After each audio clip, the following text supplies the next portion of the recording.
بسم اللہ الرحمن الرحیم۔ معزز سامعین و ناظرین، السلام علیکم ورحمۃ اللہ وبرکاتہ۔ آج آپ کے سامنے غزوہ بدر کے بارے میں چند باتیں عرض کرنا چاہتا ہوں۔ آپ سب جانتے ہیں کہ غزوہ بدر 17 رمضان مبارک کو ہوا، سن 2 ہجری۔ رسول اللہ صلی اللہ علیہ وآلہ وسلم نے جب یہ اعلان کیا کہ ایک معبود ہے، ایک اللہ ہے، اس کے سامنے سر جھکاؤ اور میں اللہ کا رسول ہوں، یہی چند کلمات تھے جو غزوہ بدر کا سبب بنے۔ کفار مکہ نے یہ پروگرام بنایا کہ اس وقت جو مسلمان مکہ میں تھے مدینے جا چکے ہیں اور بڑے امن و سکون کے ساتھ زندگی گزار رہے ہیں، کہیں ایسا نہ ہو کہ وہ ہمارے اوپر کوئی حملہ کریں اور ہمیں نقصان پہنچائیں۔ قبل اس کے کہ وہ ہمیں نقصان پہنچائیں، ہمیں ان کے اوپر حملہ کر دینا چاہیے۔ ابو جہل کی قیادت میں ایک بہت بڑا لشکر مکہ سے مدینہ کی طرف چلا، اور یہ کیوں آ رہے تھے؟ مسلمانوں کو نیست و نابود کرنے کے لیے۔ اور یہی نعرہ لگایا ابو جہل نے کہ اب ہم سے جو بھی ہو سکے گا اسلام اور اہل اسلام کا نام صفحہ ہستی سے ہم نے مٹانا ہے۔ یہ ابلیسی لشکر مکہ سے مدینۃ الرسول کی طرف جب رواں ہوا، میرے آقا صلی اللہ علیہ وسلم کو اس بات کی خبر ہوئی تو آپ نے اپنے ساتھیوں کو مشورے کے لیے بلایا۔ فرمایا کہ یہ کفار مکہ مدینہ پر حملہ کرنے کے لیے آ رہے ہیں، تمہاری کیا مرضی ہے، تمہاری کیا صلاح ہے؟ تو مہاجرین میں سے حضرت ابو بکر صدیق اور حضرت عمر، انہوں نے عرض کیا، ادب سے عرض کی صدیق اور فاروق نے اٹھ کر، ہمارا آپ پر قربان سب اولاد مال و زر۔ انصار کی نمائندگی کرتے ہوئے حضرت سعد بن معاذ کھڑے ہوئے اور عرض کیا، نبی کا حکم ہو تو پھاند جائیں ہم سمندر میں، جہاں کو محو کر دیں نعرہ اللہ اکبر سے۔ یہ جذبہ میرے آقا صلی اللہ علیہ وسلم دیکھا، آسمان کی طرف منہ کیا اور دعائے خیر فرمائی، اور ساتھ ہی فتح و نصرت کی خوشخبری بھی سنا دی۔ 12 رمضان مبارک سن 2 ہجری کو مدینۃ المنورہ سے میرے آقا کا یہ قافلہ یہ میدان بدر کی طرف چلا، جو 80 میل کے فاصلے پر ہے مدینہ پاک سے۔ یہ 313 لوگ تھے، وہ 1000 تھے۔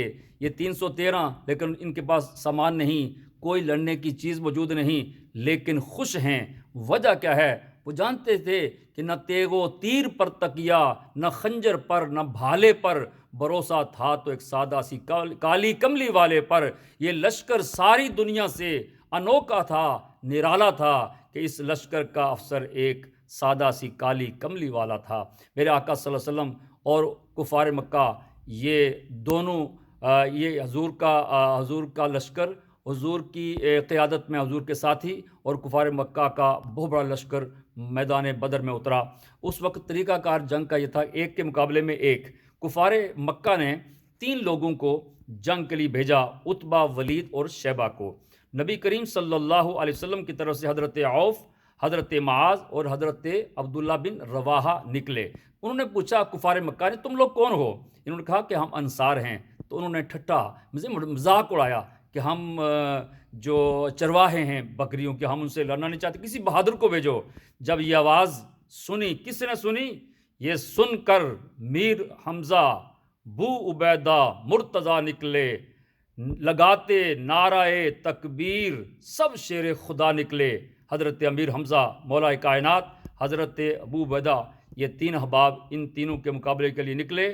عتبہ کو حضرت امیر حمزہ نے قتل کیا، ولید کو مولا کائنات نے قتل کیا، اور شیبہ نے حضرت ابو عبیدہ کو زخمی کیا۔ جب مولا کائنات نے دیکھا کہ میرا ساتھی زخمی ہوا، حضرت مولا کائنات نے شیبہ پر حملہ کیا، اس کو بھی قتل کر دیا۔ حضرت ابو عبیدہ کو اٹھایا اور حضور کے قدموں پر لے آئے۔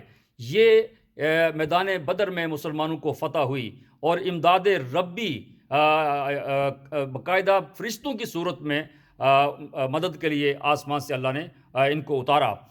سب سے بڑی بات یہ ہے کہ کفار مکہ کا جو سب سے بڑا لیڈر تھا، اس کو جنہوں نے مارا وہ معصوم بچے تھے۔ یہاں سے اندازہ لگائیں کہ جذبہ ایمانی، اس ایمان کا جذبہ، اسلام کا جذبہ ہو تو معصوم بھی ہوں تو ان کے اندر اللہ تعالیٰ قوت اور طاقت عطا فرما دیتا ہے۔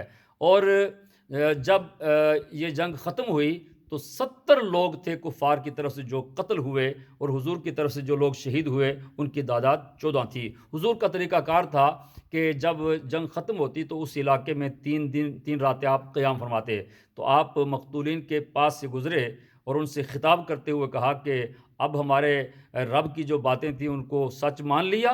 حضرت عمر نے کہا کہ کملی والے یہ تو مر چکے ہیں۔ فرمایا یہ تم سے زیادہ سنتے ہیں۔ میدان بدر میں اللہ تعالیٰ نے مسلمانوں کو فتح عطا فرمائی، اور یہ ان کی قربانیوں کا نتیجہ ہے کہ آج اسلام موجود ہے، قرآن موجود ہے اور ایمان موجود ہے۔ اللہ تعالیٰ ہمیں بھی وہی جذبہ عطا فرمائے۔ اللہ غزوہ بدر میں لڑنے والے مجاہدین کے درجات بلند فرمائے، اور ان کی قربانیوں کا صدقہ اللہ تعالیٰ جو کرونا وائرس میں اس وقت پوری مخلوق اس کی لپیٹ میں آئی ہے، اللہ تعالیٰ اس کرونا وائرس سے ساری مخلوق کو بچائے۔ وما علیہ الا البلاغ المبین۔